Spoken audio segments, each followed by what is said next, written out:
This is AI Marketing Experts, where bold marketers and next-gen AI collide.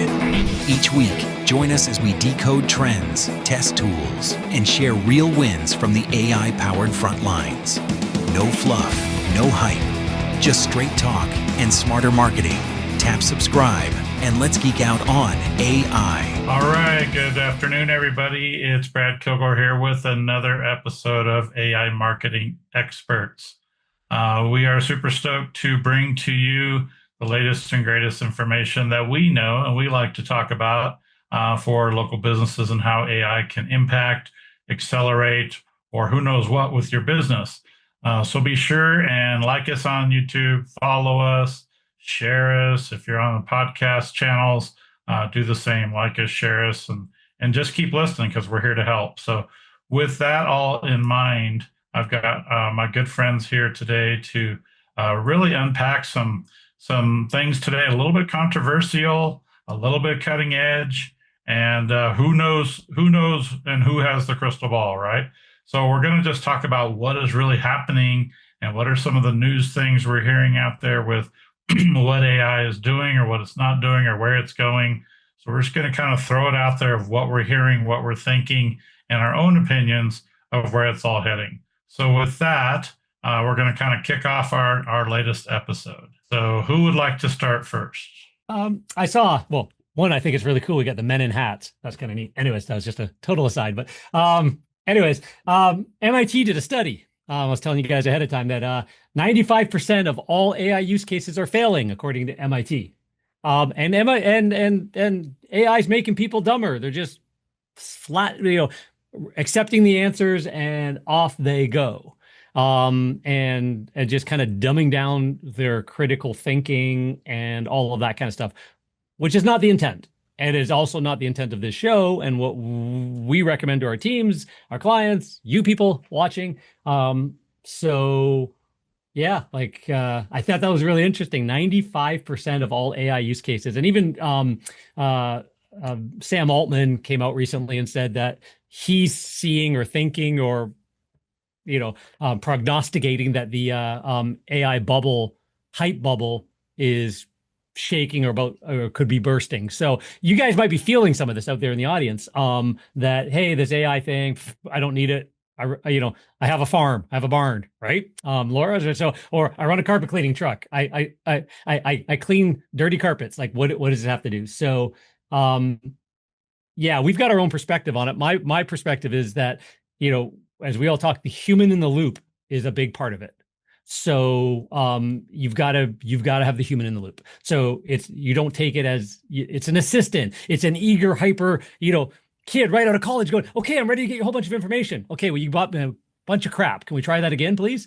If you treat it that way, you're going to start going, oh, wait a minute, let me settle down. Okay, maybe too many coffees. Let me relax. Let me go get a little bit better information. And then all of a sudden you start having a good conversation and you finally dial in a strategic thought because you're just using it as a thought partner, something to bounce off of, something to go grab your research from, and you're kind of directing it. So that, to me, that's just the best, always been that will be the best use case.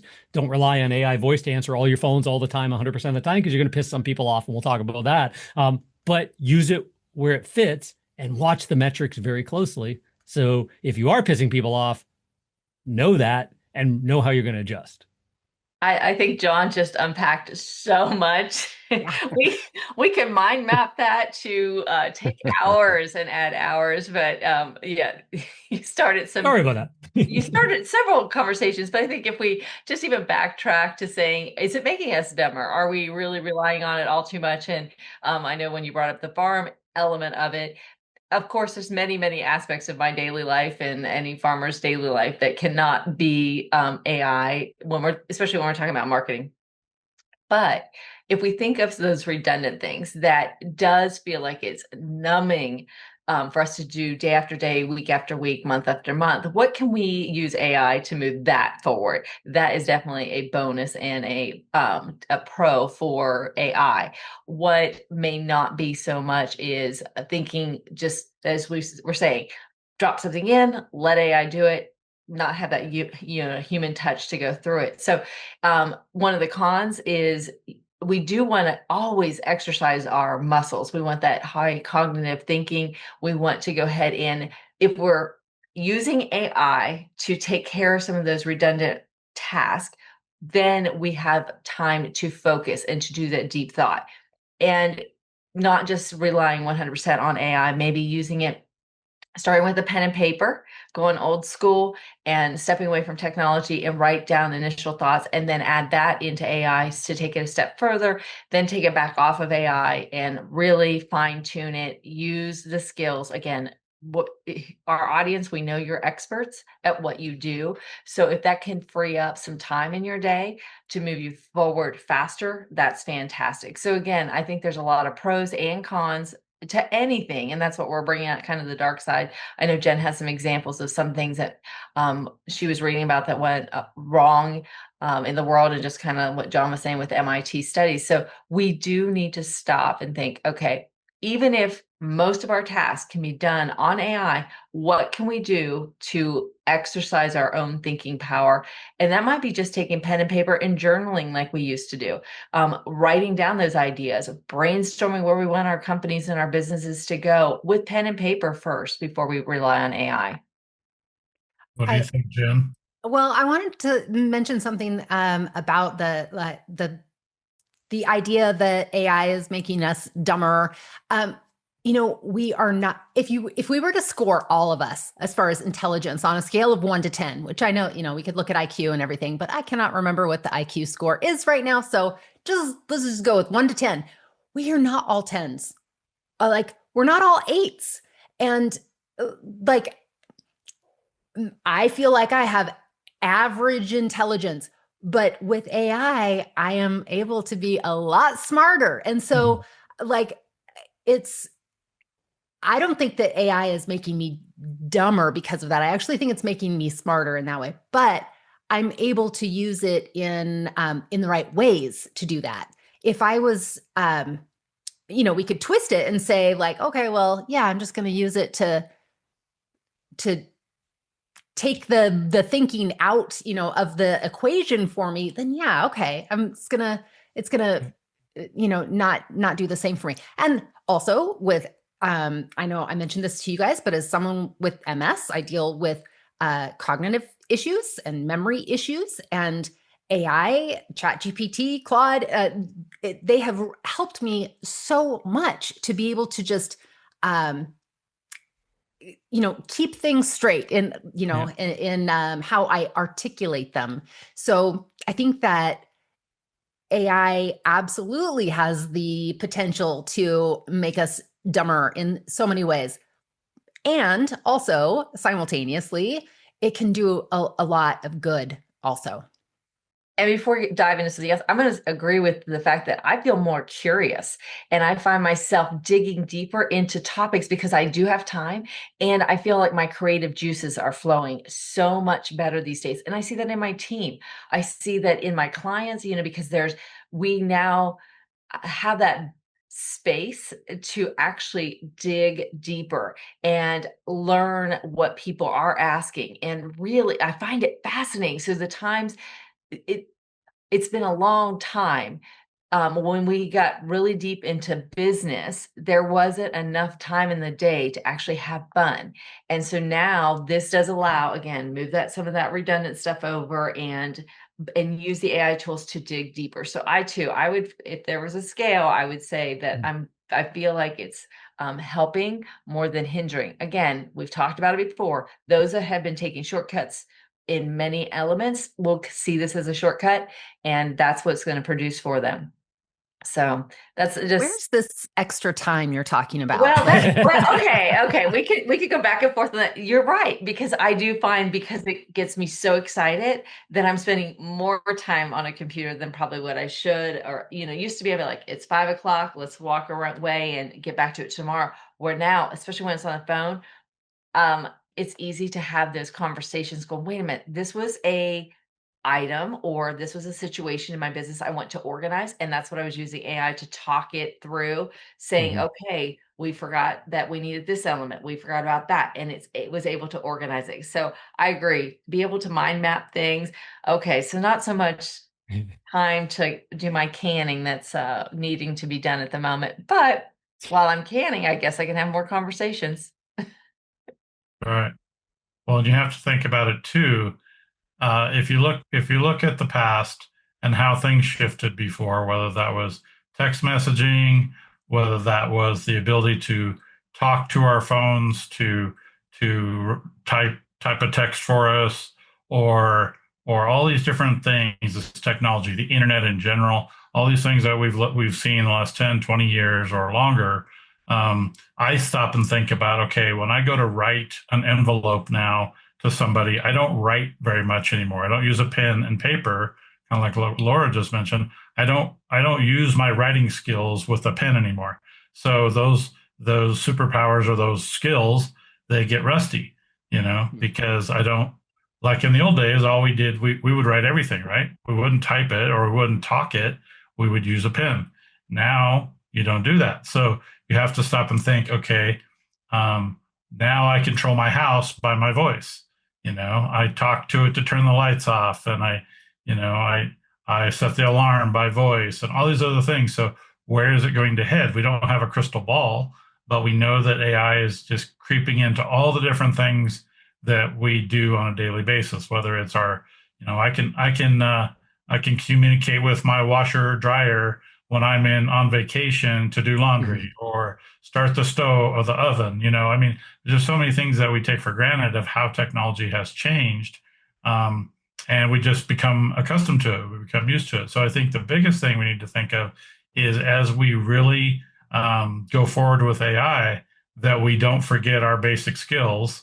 And like what the lady shared, having that human factor in there. And don't forget that we have an imagination and that we have business acumen and smarts and all those other things. But AI really is just a tool to help us leverage things at a higher level, if that makes sense. And I would say that, to your point of getting back to some of the basics and such, if my dealerships are able to free up some of their time, they can go back and have those face-to-face discussions. And so, especially as they're trying to provide agronomy recommendations and looking at their best practices, et cetera, that took them a lot of time to compile that information and data. Now they can shift that to AI. It may give additional insights that they did not have time to. But instead of them being in the office at times, now they're able to go and practice that one-on-one skill, or it's not so much practicing, it's getting back to what they love. And that is the face-to-face, and again, human element. And that's the extra piece they can drop into those recommendations, because they've had time to go out, be in the fields, be in the tractors, be next to this equipment, be, cleaning carpets, doing the roofing, and automotive, the med spas. They're able to be there. And that makes a big difference. Yeah. And so when y'all sent this out as a kind of a topic, I started thinking about it, right? And going back to thinking, and I find it ridiculous, right? This argument that it's going to make us dumber, right? And here's why. If that's the argument, then and I view AI as an employee, right? As an assistant. So does that mean every employee that I hire makes me dumber? Right? No. They've said this about every technology piece, by the way, since I've been alive, right? I mean, every single piece, and I'm in my lower 50s, okay, at this point. And so my mom used to say it about the TV, right? The TV is going to make you dumb, right? My parents said it about computers. Computers are going to make us dumb, right? And I think it's fear of technology is really where this is all stemming from, right? And honestly, all of the people saying these types of things, right, and fear mongering, coming up with the titles that we're all reading, these, kind of those are journalists, right? And the journalists are about to become completely extinct. Okay. So, they've got a lot to lose there. They're going to lose their entire jobs. Hey, we're kind of on that chopping block too, a little bit, right? With marketing with AI, because it is getting so smart and it is getting so automated and all that kind of stuff. We're kind of in that same type of boat, right? Ish. Because I will Since push back. I'll have to find yeah, the study, but it was saying that marketers are not on the chopping blocks because okay, we're still needed. So I will hunt for that. It was, I believe it came from HubSpot, but marketers is not on anywhere near that list. People will always perceive it, but again, you're going to need to put your information out there. So yeah, anybody watching this, we should be good. But anyway, go ahead. yeah, yeah. Well, I mean, Also, but HubSpot marketer. yeah, marketing company, right? Yes, that's Yeah, true. yeah. Yes. I will confirm that that's where it was from, but you were correct. Take that with a grain of salt. Take Yeah. anything with a grain of salt, honestly. Yeah. But All of it. you know, and along the same arguments, did Google make us dumber then too? Because Google is also a tool that we go to for knowledge, right? So I mean, just the thought pattern from the people studying this, you gotta kind of trace back. In my opinion, I'm critical when I think about studies, right? Who's funding that? Okay. Yeah. Who's funding that study, and what's their agenda, their kind of a thing. So that's just me. So do But we ask if we're going to be lazier? Is that more the topic? Are we going to become lazier? I'm already lazy. I'm an entrepreneur, right? I already don't like having to work out in the sun and all that kind of stuff. So I sit behind a computer in the air conditioning, right? I figured that out when I was working on that jet back there. So, you know, I lazy is okay being an entrepreneur. That's what we do, right? We hire people and we build systems in order to do the things that we don't personally want to do. Am I right on that? We work half days. It just depends on which 12 hours of the day we want to work. You would do that. Right. Right. Yeah. Exactly. Right. There's So, a quote anyways, too, just that there was, and it was a very, very popular, very big business person that said that lazy people are the best as far as like making like processes and like figuring out how to do stuff because we don't want to work harder than we have to, but we do a good job. Good point. Yeah. Very good point. Yeah. Typically the best programmers, right, are the lazy ones, because they don't want to do all this other stuff over here. So they program something to do all that other stuff that they don't want to do. So there's a point that we kind of dovetailed around this, that lazy, when Laura, you're talking about sort of talking to your AI, whether ChatGPT or whatever it happens to be, and being more productive and all of those kinds of things. So a couple of examples of that. I just want to sort of really put a pin in this for anybody listening and kind of paying attention is, so Dan Martell, Buy Back Your Time, great book to read or listen to, whatever you do. And talks about having that, can't remember exactly what he calls it, one of you guys might know, but it's sort of like that time where you can do two things at once. So he's on the treadmill training for his Ironman and so he has to do how many hours a day. So he can have team meetings at that time and talk and stuff like that. Or when he used to drive from Halifax to New York or whatever, that's when he brought somebody along with him back in the day to take notes and programming and stuff like that. So we can sort of multitask, like multitasking is a myth, but we could be doing a menial thing while doing something else thoughtful. So as an example, I've had a couple examples, but I got off a coaching session with one of our team members, fairly new team member, about a role, and got off a little frustrated, a little like not following some of the stuff, really need to figure this out. Yeah. And it was lunchtime. I also had to eat. I also knew an hour later, by the time I went in, made my lunch, went to McDonald's, whatever, grabbed a coffee, came back, an hour had gone by, and my brain wouldn't been as sharp on the topic. And normally I would maybe just write a few notes, carry on, come back and do it. This, I just grabbed ChatGPT, took the big blue bubble. Yeah. Hey, JC, what are we talking about today? Because I have it trained to at least be somewhat friendly with me. And I said, okay, so I'm just gonna let me vent for a second. Sure, vent away, it says.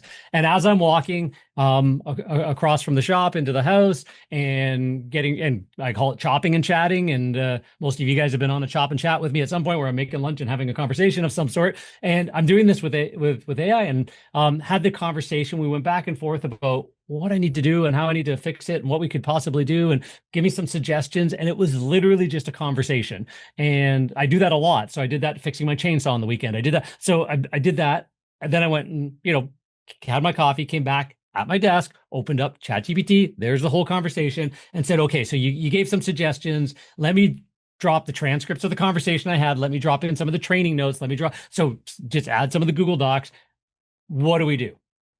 20 minutes later, so a talk while I was having lunch, 20 minutes later, individual development plan, deadlines, KPIs, dates, everything else like that.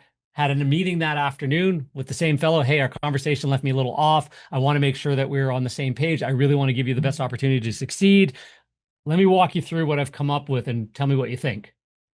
And he was like, dude, I can do this. It's clearer for me now. Cool. Our next meeting's on Thursday, according to this. Let's meet about it and talk about it next Thursday. Right? So that was, I did a lazy way, Chris, because it was like I didn't pause for 3 or 4 hours and go, learn good coaching and whatever. I do think I helped my leadership skills even a little bit more, but I also was able to offshoot a lot of the assisted thinking. Now I don't like that idea, but that seems to be going down the right path and just get a good conversation going. And then it was off your mind, off your plate, and you were able to focus on so much, more. And I slept better that night. I didn't take it home with me. It's like, and you moved that team member. You lifted them up so they felt like they also had the ability to succeed. Yeah. And you gave them clarity on their job, right? And exactly what the expectations were, which you set with the help of an assistant, right? Yeah. And I think that's where our mindset, and I know I push this a lot, but the mindset of using AI as an assistant versus, the end all be all, right, is really the mindset shift that we as entrepreneurs and anyone in the marketing industry should use. You're still coming up with a strategy, right? We all come up with a strategy. It helps us with the implementation of that strategy. Okay. So I think that's where, this whole conversation should be, is that, it's not making us dumber, it's making us more efficient. That was right? the clickbait it's title, helping us, the dark side of AI. There's our clickbait title, but we're pushing back. Yeah. I think that, go ahead, Brad. Sorry. Oh, go ahead, Chris. Finish, please. I was going to say, I think that study's a bunch of BS. I want to see who actually funded that. I guarantee it's someone that's, again, in the hurting side of AI right now. Right. Well, I really liked what JC shared about, just leveraging it. I mean, it just inspires me because he's light years ahead of me in so many areas of how he is really utilizing AI tools to save time, to multitask, to make efficient, do things efficiently and what have you. And so the thing is there's so many different ways that we can utilize AI as it progresses, whether you're a photographer and you now have the ability to take old photos and bring them back to life or turn them into a video or whatever it is. So I mean, there's just so many avenues when it comes to how you can leverage AI, how you can utilize it to increase what you do and make it smarter and everything else. But the flip side, and I know Jen can touch on this, is it's not foolproof.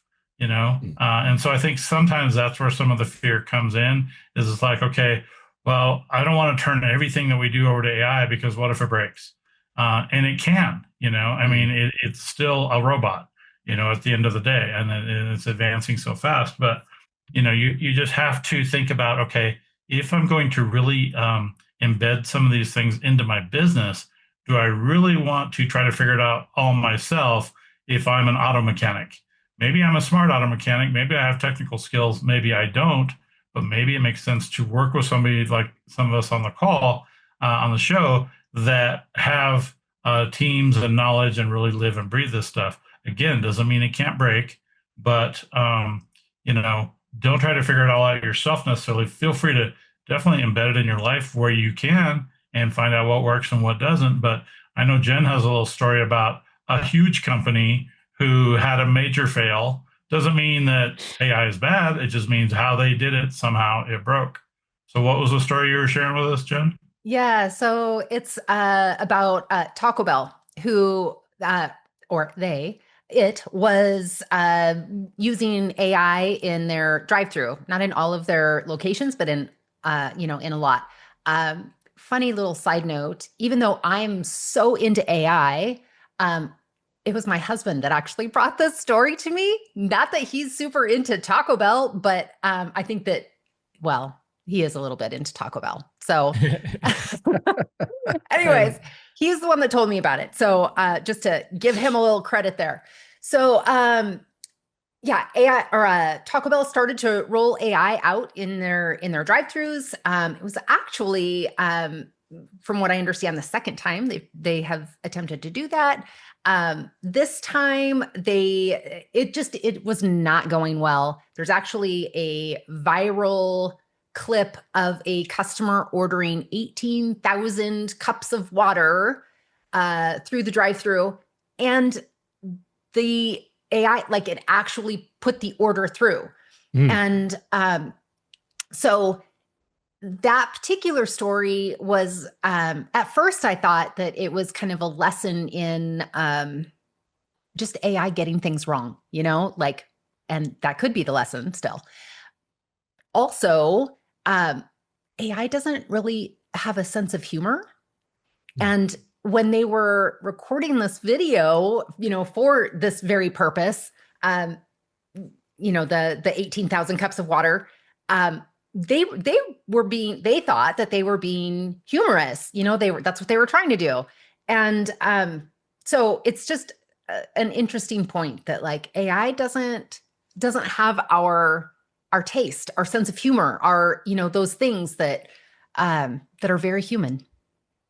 I think that's why self-driving cars, like, so Tesla, like the difference from the LiDAR and stuff like that, and like $200,000 worth of GPS and LiDARs and stuff like that in the self-driving taxis in Vegas versus what Tesla's trying to do and get full self-driving out. Tesla's trying to do, hey, we got cameras, normal little cheapy cameras, and AI and a central database, and we're trying to teach it to, again, not accept the 18,000 cups of water kind of idea, which could be, the mother and child walking in front of the car and not accepting that as, oh, maybe I see that as something I can run over, right, at that one time or whatever. Like, it's the AI, it is constantly being, iterated and improved. It's been years, like in the last couple of years, it's like, it's, full self-driving soon, but not soon enough, because it's still taking millions of data points a day, and still trying to teach it how to do something that it might already be safer than humans, but it could still make that mistake you would not accept. So yeah, like, it's, the human in the loop. You still got to have that point. So yeah. What I found interesting about the Taco Bell thing was, at the end of the article, it said we took a step back and what have you, but we are still going forward and investing $1 billion into AI technology going forward. Mm-hmm. Yeah. Because that $1 billion is going to save them that and then some, right? Sure. I mean, because not having to pay employees to sit there at that window taking those orders is so much more efficient for them and makes them a lot more money.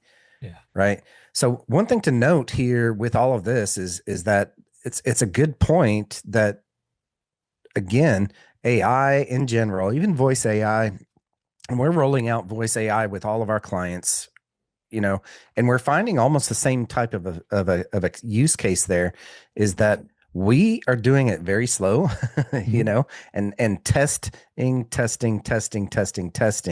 and monitoring those systems, because I've got a tech background. We all have tech backgrounds, on this call here, but you'd never roll anything out, from into a mass produced state in technology, anything with programming. And, you want to test it as much as you possibly can and monitor it as much as you possibly can. And this goes, if you're considering that voice AI for your business, which I highly do recommend, it's gotten better and better and better, and it's just continuing to get better. it still has flaws, and people still, we find people in Florida don't really like it so much. I guess they're older in Florida, and they're once they figure out it's AI, they just hang up. So that's kind of an issue, when you have a bunch of roofing companies in Florida. But it's a technology.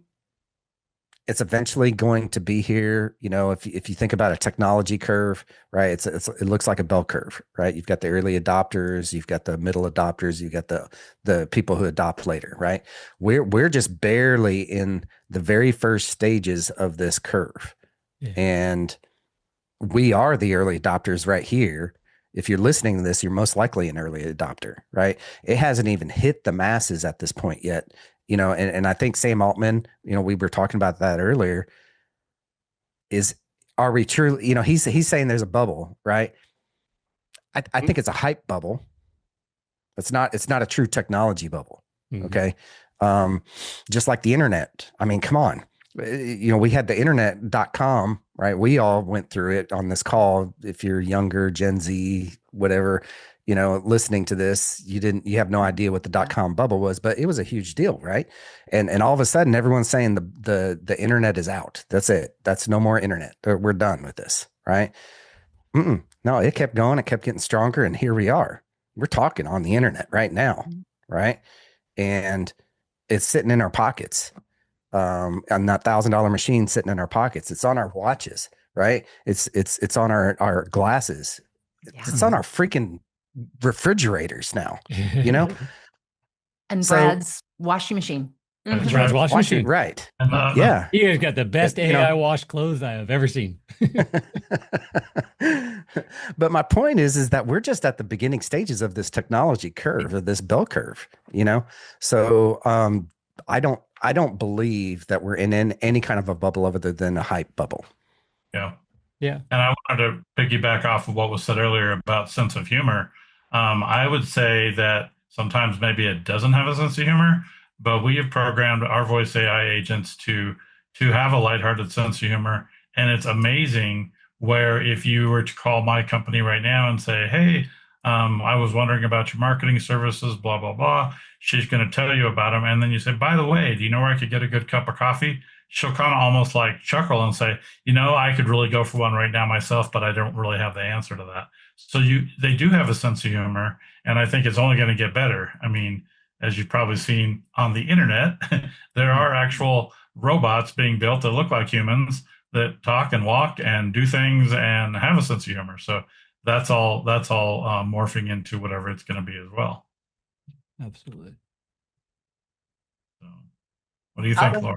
Well, I was just going to say, I'll bring up what Apple's going to be rolling out here next year, because Siri is. Why next year? I don't know. And ironically, They're so It's far a behind the lifetime times. away in AI. Yes, I know. Yes, Android all the way. it's tagged as March, but that's one of the things that the articles that I was reading about is they're like, that's still not going to be enough time for a lot of businesses to be ready. And what they're tagging it as is world knowledge answers. So again, instead of a search system, that's what they're naming it, is the world knowledge answers. But it's very interesting as to, again, many things that we've already discussed. And again, our listeners will be able to take advantage of the things that you need to be able to, because instead of providing of a list, if they say, where Taco Bell's near me, or we'll say, where's the tacos near me, it's not going to just list or provide a map any longer. It's going to go out and pull the information from your website and provide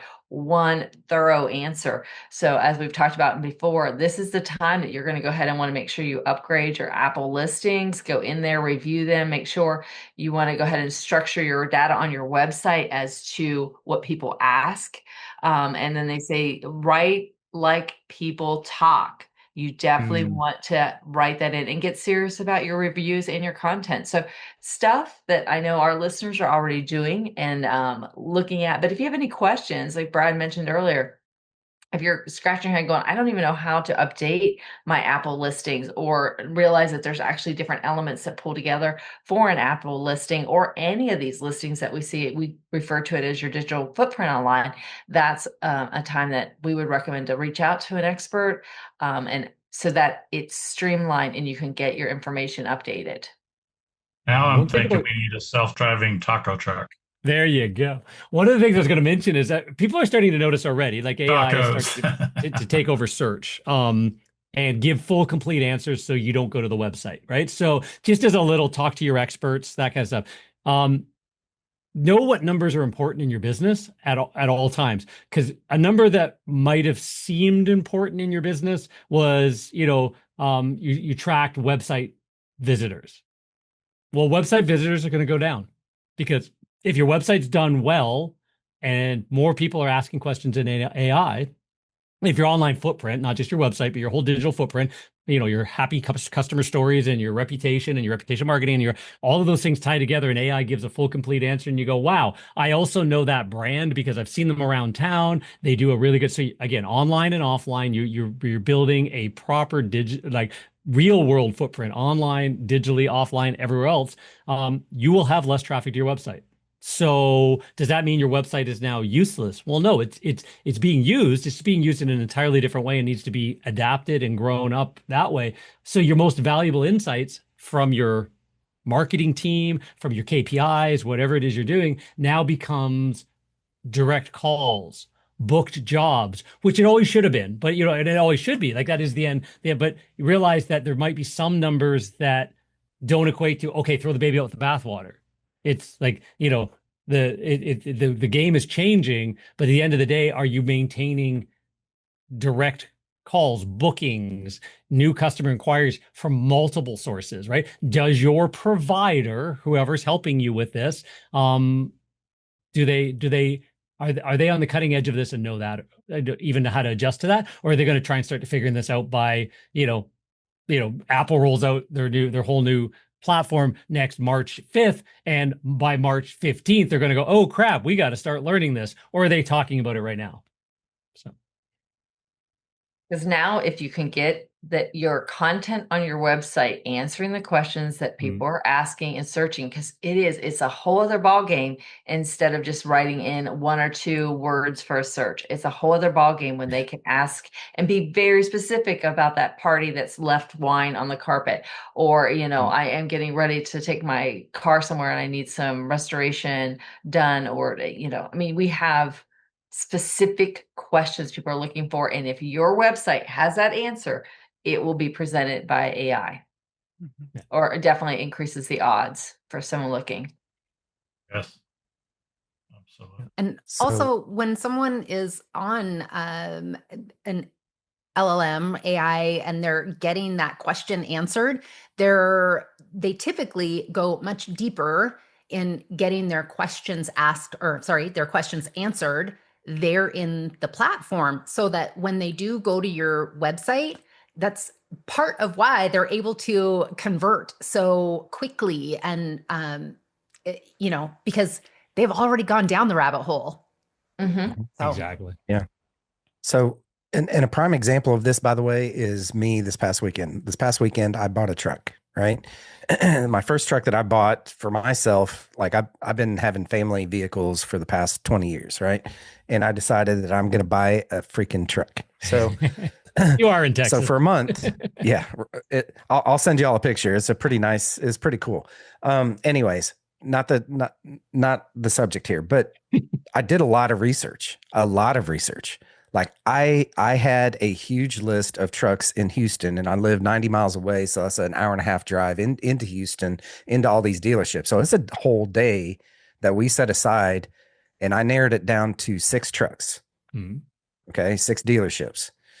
And I walked in the first one, told every single one of them, I told the same exact thing. I researched y'all on the internet. I researched this truck right here, and I want to make sure it's up to my standards when I drive it. So tons and tons of research, but that's what, and I ended up buying a truck that day. Right. And had all these dealerships, and really the people that I bought it from were the most knowledgeable about that specific truck. right? None of the other dealerships had any clue about this specific truck right here. What was its maintenance? What was, any of that kind of stuff, right? Yeah. The first dealership that I went back to them. They had all of that information. So this has nothing to do with AI. This has everything to do with consumer behavior, right? So going back to this whole that Siri is getting smarter eventually, apparently a year from now. I mean, come on, Apple, get with the times, Apple. Let's go. Exactly. Right. This thing has been around for 3 years. Let's get on it, man. Right. But Siri maybe eventually will become, sorry, it's coming on here. Maybe will eventually be what we all hoped it was going to be at the very beginning. Right. And I've been warning my people, my audience in the roofing industry about this for a really long time, is that if you put all your eggs in one basket with Google, right? Mm-hmm. And now we've got ChatGPT, we've got all these other ones, but if we put all of our eggs and marketing eggs in one basket, then, we're not diversifying enough here. And Siri's going to come along and they're going to take away everything. They're going to sweep that rug right out from Google. Okay. So they've had that ability for the past 10 years. Yeah. They've had that ability to do that, and the funding that they could have and should have been on the forefront of the AI industry. But yet here they are lagging majorly behind every single other technology out there. Why is that? Come on, Apple. Let's go. All right. Well, we'll let Apple answer that question. I just That's wanted to say, well, no. I just wanted to bring it to the point where we've been talking about voice search. I think that's the other thing too, is to keep in mind the personas that we are selling to now, meaning as for our businesses that we're helping with, the persona is going to be shifting, and those younger generations are going to rely more and more and more on the voice search. So it might be Alexa, it might be Hey Google, it might be whatever with Siri, but they're not even going to try to type. They're just going to automatically ask a question, listen to the answer, and say, that's the truck I want, or, this is who I'm going to contact for. I'm going to book my med spa day because that was the answer that was provided. Yeah. All right. Very good. Well, I think that we actually have unpacked the fact that we are not going to fall off the cliff with AI, that it's not going away. There's going to be fear and fear mongering about these types of things going forward. There's a lot of unknowns, but at the same time, I think us as marketers realize that all businesses need to be aware and really be tuned into what's happening. And if that means your marketing provider, like some of us on the call, rely on us to help you, because it's a strange time. A lot of people are just like, oh my gosh, I hear people say fear. I hear fear about it more than a lot of things, but the hope, the ability to expand, the ability to think of things that we could have never thought of. I mean, if you think back, before the internet or before some of the things that we have now, who could have even imagined the technology that we have now? So hold on to your hats, because, it's only going to get better, and you really want to look at embracing it, but embrace it with smarts. Don't just go off the cliff and say, well, it didn't work. Surround yourself with smarter people and take a chance and go from there. But I think that we covered a lot of good things. I think with that, if you guys are open, I think we should wrap for the day. And for those that are watching, listening, be sure and hit the like button, hit the share button, tell your friends about our show. Our whole purpose is to help as many businesses out there as they navigate the next phases of AI. So this is the AI Marketing Expert Show. Follow us, like us, and we'll catch you on the flip side.